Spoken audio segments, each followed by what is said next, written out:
এই বাড়িটা যে তৈরি করছে, যার অর্থায়নে, সে মরতে দেরি, তাকে বাঁশ জারের নিচে রেখা আসতে দেরি করবে না। তাইলে এটা নিষ্ঠুরতা না তো কি, ভালোবাসাহীনতা না তো কি, আমাকে বুঝান। দয়া মায়াহীনতা না তো কি? যার অর্থেই অট্টালিকাটা তৈরি হইল, মরতে দেরি, তাকে বাসতলায় রেখা আসতে দেরি করলো না। কমসে কম বৈশা একটু ভাবতো যে এই ঘর তো তার অর্থায়নে তৈরি অট্টালিকা। মারা গেছে তো কি হইল, এখনই দাফন দিতে হবে, এটা আবার কি 2-4 দিন রাখি না? জীবিত অবস্থায় ছিল তখন একটা ধারণা ছিল ঘরের কেমন লাগে, মরার পরে 2-4 দিন রাখি না? এখন মৃত্যুর পরে একটা ধারণা নিক না যে এই ঘরে থাকা কেমন লাগে। নাইলে আঙ্গিনায় কবর দেখ না, বাড়ির আঙ্গিনায় যত অট্টালিকা বাড়ি আছে সব বাড়ির ভিতরে জায়গা আছে, আঙ্গিনায় দেখ, নাইলে দেওয়ালের পাশে দেখ, কেউ তো দিবে না। সত্য তো এইটাই। তো আল্লাহ আল্লাহ রসুলের কাছে প্রিয় পাত্র হইতে হলে বেশি জিনিস লাগে না। আমি দেখাইতেছি আপনাদেরকে, 2টা দিয়ে শেষ করে দেব।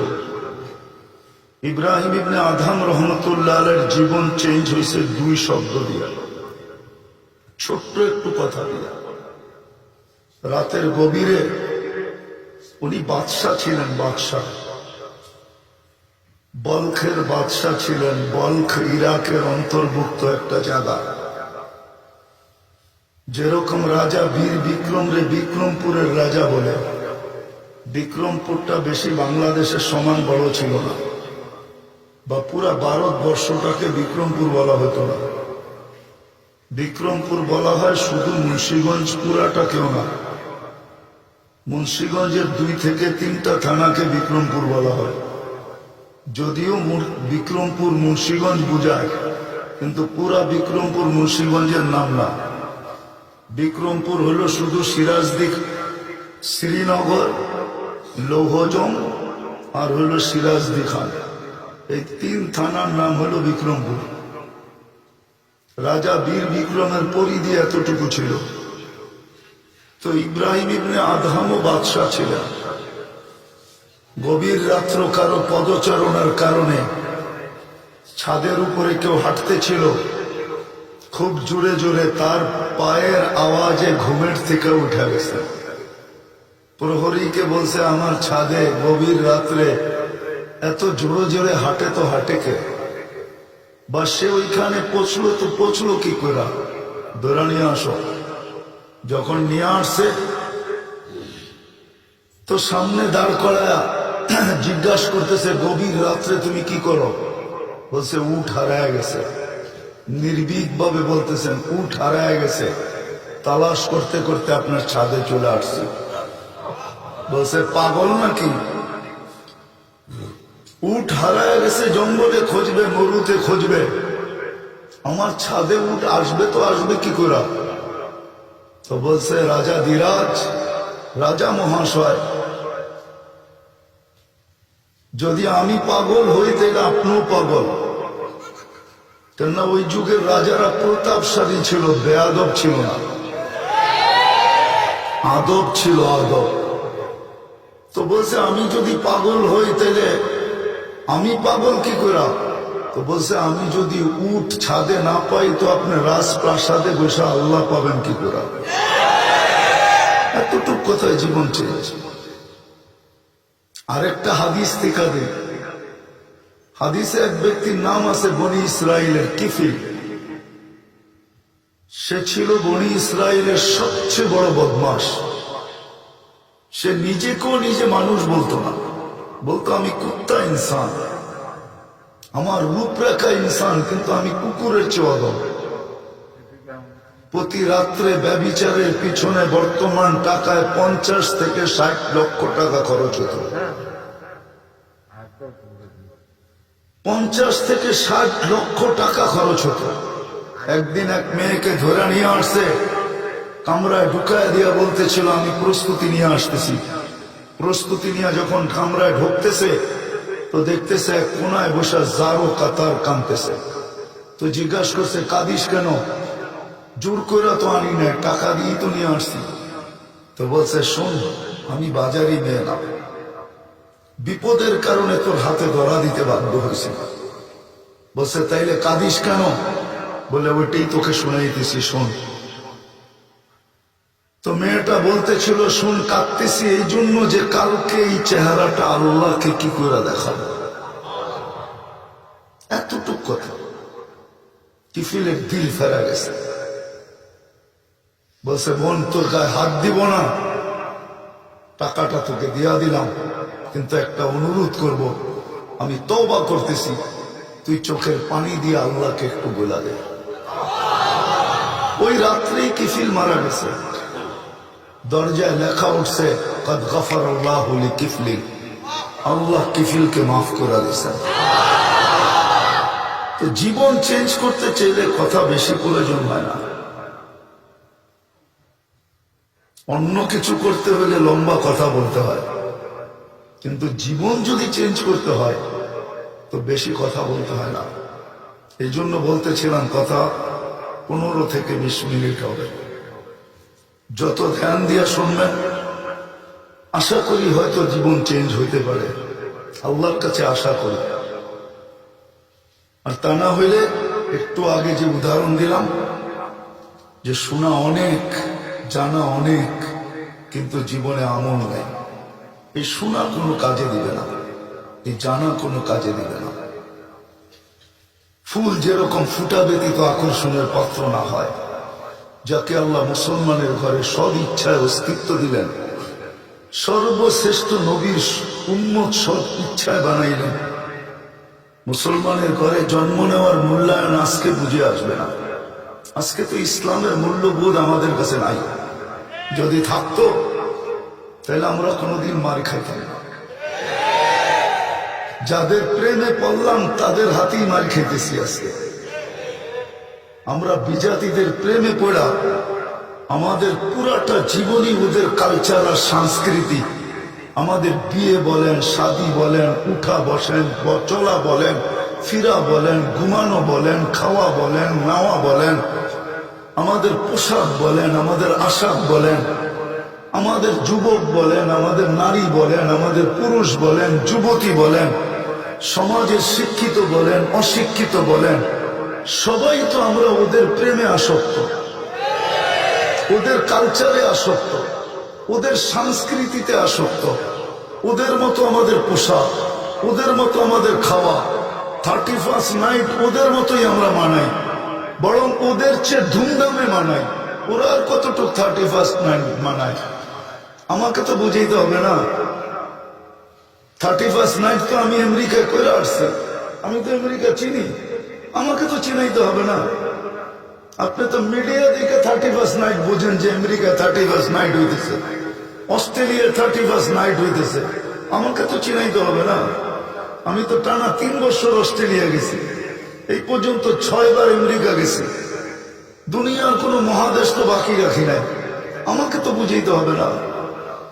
মুসলমান যখন গায়ে বিজাতিদের কালচার ধরে, তো বিজাতিরা পর্যন্ত লজ্জা পায় যে আমরাও তো এতটুকু করি না, এতটুকু স্মার্ট না, তোরা এতটুকু স্মার্ট হইলি কি করে? আমি তো চোখে দেখে বলতেছি, সত্য এটা। আমরাও ওরাও এতটুকু স্মার্ট না, এতটুকু লাইফ স্টাইল ওদের না। মুসলমান যখন বিজাতির লাইফ স্টাইল নেয়, তখন বিজাতিকেও পিছিয়ে রেখা দেয়। এই জন্য আমাদের কিতাবে আছে, আপনাদের চেয়ারম্যান সাহেব সত্য বলবে, যে মাঝে মাঝে শয়তানও আমাদেরকে দেখা বলে, কোরআনে বলছে, শয়তানও মাঝে মাঝে বলে, ইন্নী বারিউম মিনকা ইন্নী আখাফুল্লাহ। শয়তানও মানুষের শয়তানি দেখা বলে, আমি তোর থেকে মাপ চাই, আমি তোর মতো হইতে পারবো না। কোরআন বলে, কোরআন, আমি কোরআন দিছি, জিজ্ঞেস করেন, হাফেজ করে ডাইকা নিয়ে আসে, কোরআন বলতেছে। শয়তান বলে, ইন্নী আখাফুল্লাহ রব্বুল আলামিন ইন্নী বারিউম মিনকা, আমি আল্লাহকে ভয় পাই, মাপ চাই তোর কাছে, আমি তোর মতো হইতে পারবো না। শয়তান বটে, কিন্তু তোর মতো শয়তান না, কোরআন বলে। আজকে ওদের সবকিছু নেওয়ার পরেও আমাদের আমাদের বিয়ে ওদের মতো, শাদিয়া ওদের মতো। ওরা আর কয়টা কেক কিনে? আমরা বার্থডেতে কেক কিনি, ম্যারিজ ডেতে কেক কিনি। আমাদের মতো কেক ওই দেশে আছে নাকি? আপনি কাকে কি বুঝান? মিডিয়াওয়ালা আমাকে কি বুঝায়? রাগ হয়েন না, পায়ে হাত রেখা বলতেছে। ওরা আর কয়টা কেক কিনে? ওরা বছরে 2টা কেক কিনে, একটা ফাদার ডে, একটা মাদার ডে। বাকি কেক কেনার সুযোগ কোথায় ওদের? আমরা ওদের চেয়েও আগে কালচারে, তারপরে মাই ওদের হাতে, ওদের হাতেই মার খেতেছি। হায় হায়, যদি ওদের প্রেমে পড়ার পড়া বেঁচে যেতাম তাহলে বসতাম ওদের হাত থেকে। না না না, এটা ওদের না। একটা কাহিনী দিয়ে সমাপ্তির দিকে নিয়ে যাব। যেদিন বাগদাদ চেঙ্গিস খান দখল করেন, একদিনে 5 লক্ষ মুসলমানকে হত্যা করছে। ওই দিন বাগদাদে 3টা বড় বড় মোনাজারা হইতেছিল, তর্ক বিতর্ক হইতেছিল মুসলমানদের ভিতরে। 3টা বড় বড়। একটা হলো যে মেসওয়াকের পরিধি, মেসওয়াক কতটুক লম্বা হইতে হবে এটা নিয়ে। দ্বিতীয় হইতেছিল তর্ক বিতর্ক বিশাল জনসমাবেশের ভিতরে, যে কাক খাওয়া হালাল না হারাম।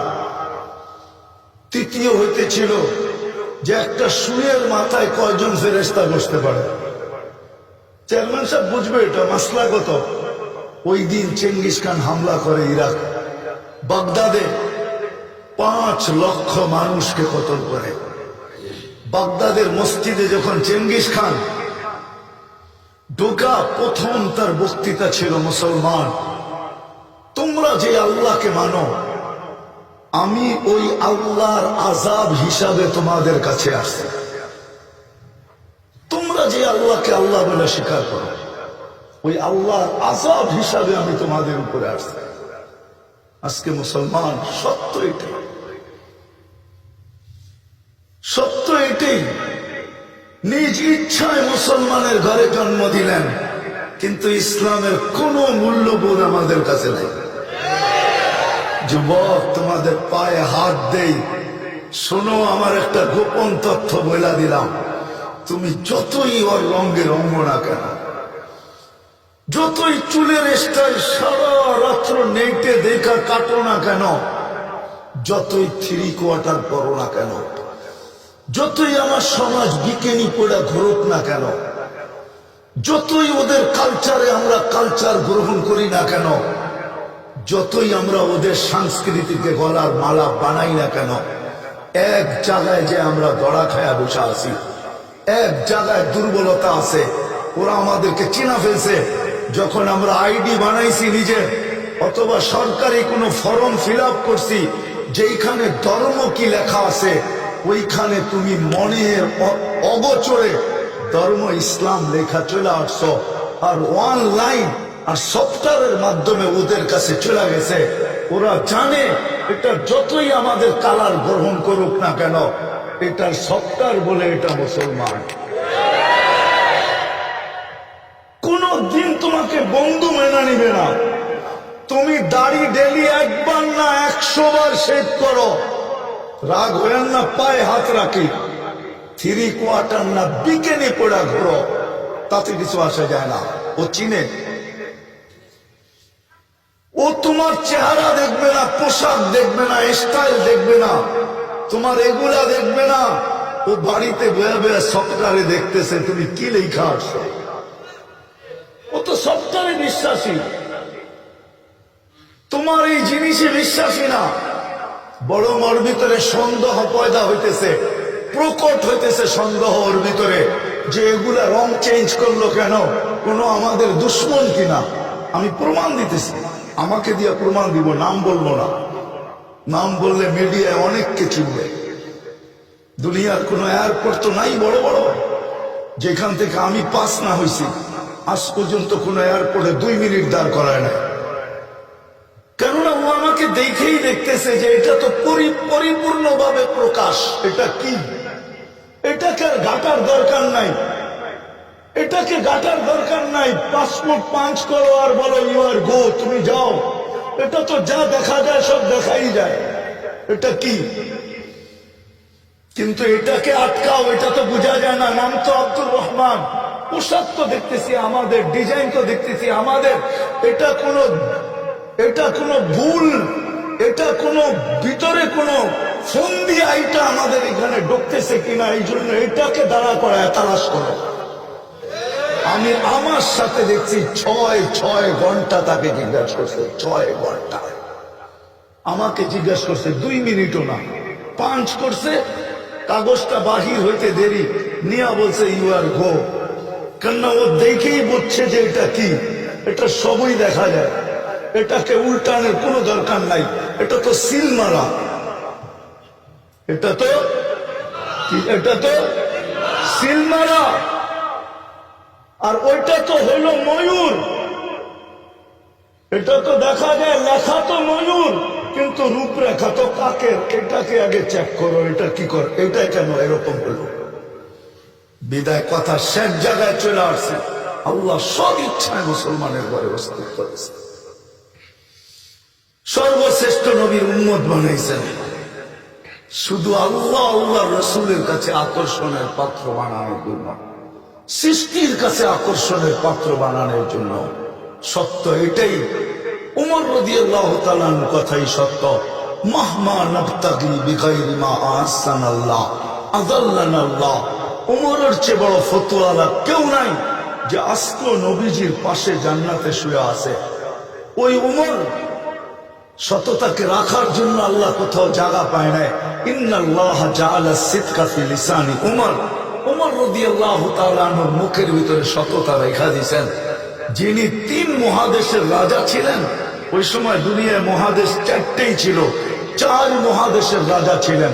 ওই সময় দুনিয়াতে এশিয়া ছিল, আফ্রিকা ছিল, ইউরোপ ছিল, রাশিয়া ছিল, আর বাকি মহাদেশ দুনিয়াতে ছিল না। এগুলা সমুদ্রের ভিতরে ছিল। আবিষ্কার হয়েছে অস্ট্রেলিয়া পরে, আমেরিকা আবিষ্কার হয়েছে পরে, আজকে জুমা কয়েকদিন আবিষ্কার হয়েছে। ওই সাহাবাদের যুগে এই মহাদেশ ছিল না। মহাদেশ ছিল 4টা, আফ্রিকা, এশিয়া, ইউরোপ, রাশিয়া। 4 মহাদেশের যিনি রাজা ছিলেন, আল্লাহ রসুল যাকে দেখা বলছিলেন ইন্না শায়তানা ইয়াখাফু উমর। শয়তান উমরকে সবাইকে সইতে পারে, কিন্তু উমরকে সইতে পারে না। উমরকে দেখলে ভয় পায়। যাকে দেখা আল্লাহ রসুল বলছেন লাউ কানা বাদি উমর, লাউ কানা বাদি নবিয়্যুন লাকানা উমর। আমার পরে যদি নবী হইতো তাহলে উমর হইতো। আরে আল্লাহ রসুল এখনো দুনিয়াতে রিসালাতের ঘোষণাই দেন নাই, নবুয়তের ঘোষণা দেন নাই। কোরআন উমর সামনে বসা, পিঠের থেকে কাপড় সরে গেছে। এক ইহুদি পাদ্রী দৌড়াইতে আসছে, বলছে কাপড়টা আবার সরাতো। তো কাপড়টা দেখা বলতেছে তুমি তো নবী আখিরুজ জামানের 2য় খলিফা। বলছে তুমি কি করে বুঝলা? বলে আমার কিতাব বলে তোমার পিঠের চিহ্ন দিয়া। ওই ব্যক্তি বলে গেছেন মাহমা নাবতাগি বিগাইরি মা আহসানাল্লাহ আযাল্লানা আল্লাহ। হায়, কত প্রেমিকেরই তো জান গেল প্রেমিকার হাতে, ঠিক না? না যায় নাই? নাম বলবো 2-1টা। কত প্রেমিকার জানি তো গেল প্রেমিকের হাতে। মিন্নির প্রেমিকাই তো ছিল তার স্বামী, ঠিক না? আরো 2-4টা বলবো? না না না না, একটা বললেই যথেষ্ট। কয়েকদিন আগে চিটাঙ্গে এক ডাক্তারের জান গেছে তার প্রেমিকার হাতে।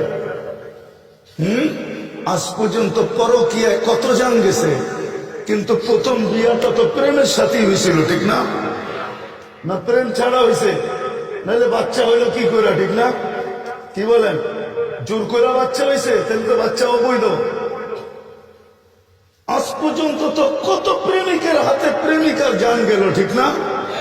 আল্লাহ বলে মুসলমান তোমাদেরকে অস্তিত্ব দিলাম সদিচ্ছায় মুসলমানের ঘরে, তোমাদেরকে অস্তিত্ব